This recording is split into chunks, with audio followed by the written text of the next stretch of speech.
Cami yapımına sevgili Peygamberimiz sallallahu aleyhi ve sellem de çok önem vermişlerdir. Gelir gelmez buraya da Mescid-i Nebevi'yi inşa etmiştir.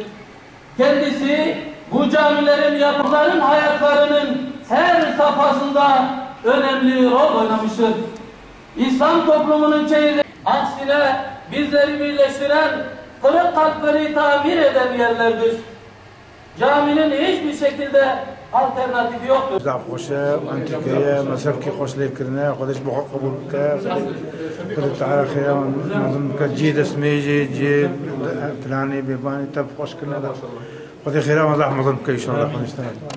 خودش و راضی به اجرای نتیجه مرجی و özellikle meleğime ve hastane ve işleri ilgilenmişti bir ümit spazdıkın و برای بچوک و حقیقتا امچونه قدم که او بسرمده دهات بسرمده دلوب تکرن قدم که ویگا زعفتش که خوشک چه کرنا و سپاس تکن خودش برازی بی و یه گوایش حالو تکن برای بچوک بوجی من کرب تیدل میشکن ویگا زعف مزن بویا زعف خوش بویا بهنا ایکلی درد کفی خودش هم کرازی بی